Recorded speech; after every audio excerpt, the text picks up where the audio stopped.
Hello everyone. So let's discuss silicon control rectifier. Rectifier is a device which converts bidirectional signal into unidirectional signal, or we can say AC into fluctuating DC. Or might have heard about diode rectification. But there is also one more device which provide a controlled rectification, which is a silicon control rectifier. So let's just move forward. So it is a four-layered, three-terminal and 3PN junction semiconductor device. The four layers are PN, which provides three junctions J1, J2, J3, and there are present three terminals anode, cathode, and gate. We can see that its symbol is quite similar to diode, but one additional terminal is there that is gate, which is a controlling terminal and is placed at p layer near to cathode terminal. It belongs to thyristor family. It is a unidirectional device and it is a current controlled current device.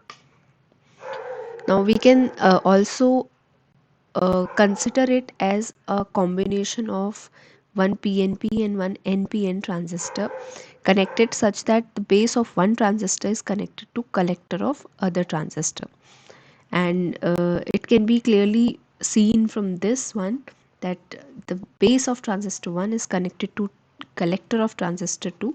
Similarly for T2 also.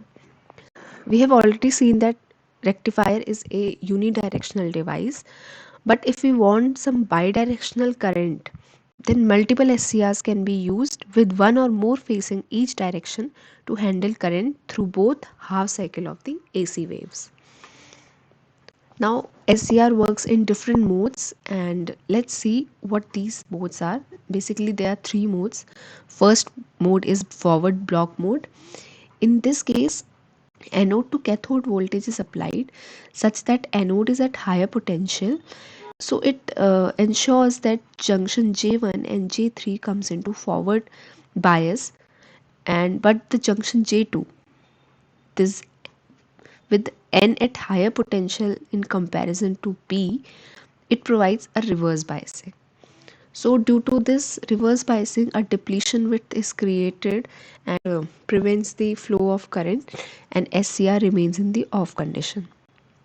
In the second mode, that is forward conduction mode, anode and cathode voltage is applied, and there are two methods to bring SCR into on mode. When these methods are applied, then this J2 junction also comes into forward bias, and due to this SCR comes into on condition and current start flowing. Now what these two methods are and how the junction J2 and how junction J2 is coming into forward bias mode, we will see in the next slide. For now, the third mode is reverse block mode, in which anode is kept as lower potential. Okay, so in this case J1 and J3 comes into reverse bias, and N being at higher potential than P, this J2 junction comes into forward bias. But because of the two reverse bias junction, a high depletion width is created, which does not allow any current flow.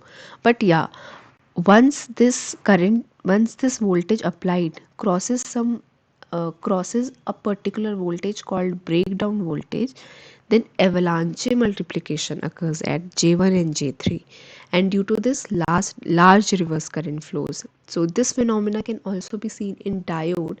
Its reverse bias characteristics similar to diode, and also it provides some regulation, voltage regulation also.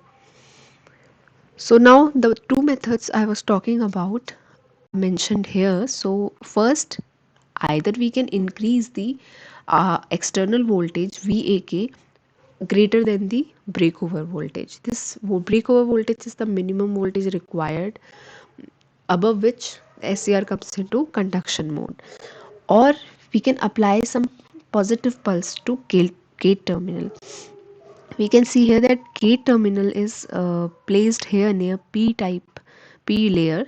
So whenever a triggering is applied at gate, some positive voltage is applied at gate, then this P type and N type, this junction comes into forward bias. So this is also one of the method. Now two most important current which are linked to this SCR are latching current and holding current. So what is latching current? It is the minimum current required to turn on SCR. So once that amount of current is reached, start flowing through the SCR, then it will comes into conduction mode. So this is called latching current. Once the SCR comes into conduction mode, does the same current required to for the SCR to continue to stay in conduction mode? No. Smaller value of current is required to ensure that SCR conducts, and this current is called holding current. So whenever current through SCR is greater than latch current, then SCR turns on, and whenever the current flowing through SCR reduces below a particular value of current called holding current, then it turns off. And one important point is that latch current is always greater than hold current.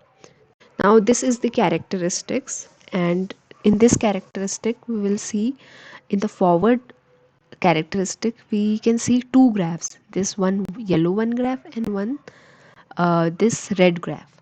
So now what these two different graphs signify, we will talk about it.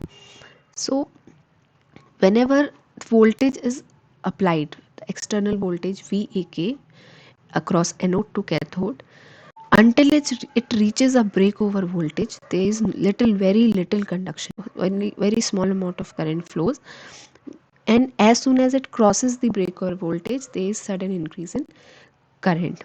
Now you might be thinking that why there is increase in voltage and after that the voltage decreases. This is a very important point to be noted here, that this graph is not between the current and the external voltage applied, that is VAK. Rather, it is between forward current and voltage drop across SCR. Initially, uh, when SCR is off, it will have high resistance, so the voltage drop across it is higher. Okay, the more we apply the external voltage, that whole voltage is can be seen across SCR. That's why we, with the increase in the voltage, initially the voltage across SCR is also increasing, but once the breakover voltage is reached, then what happens? SCR comes into conduction mode, which means that its resistance decreases and the voltage across it also reduces. So this reduction in the voltage is actually the voltage with drop across SCR. Now, what is the second graph which we can see, the red one? It basically occurs when gate triggering is applied. So when gate is triggered, in that case we can see that gate is very near to, it is applied near to the P layer. So even if a small amount of gate triggering is applied, the PN junction comes into forward biased earlier in comparison to the first method. So that's why here the conduction is reached earlier.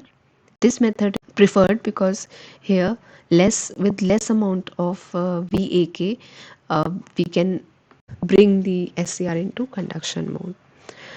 Now its reverse characteristic, we can see that here as soon as the breakdown voltage is crossed, then there is a sharp increase in current, which shows a characteristic similar to diode. Now some advantages, disadvantages and applications of SCR are listed here.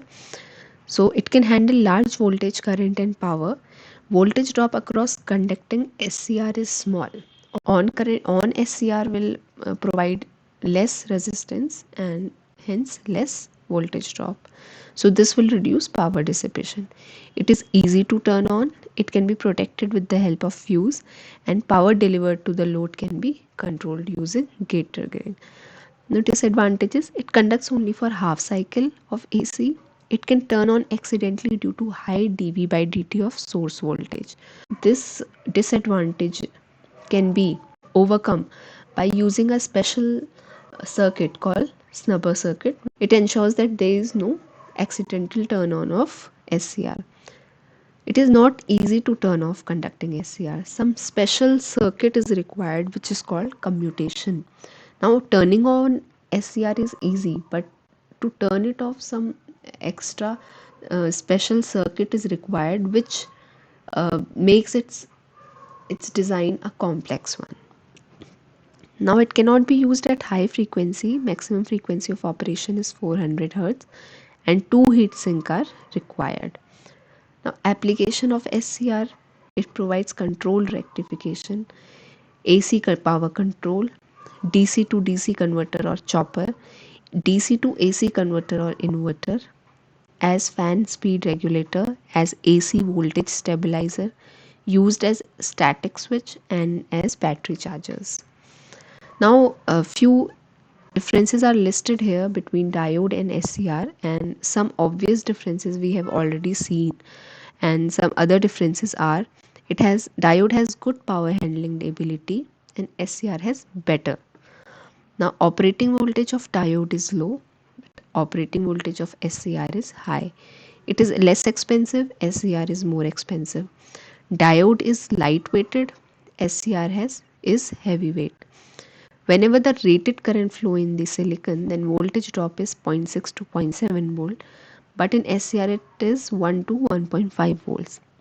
Diode consumes less power, and comparatively SCR consumes high power. Now these are few applications of both devices. So that's all. Hope you like the video. So please like it and also subscribe to the channel. Thank you and take care.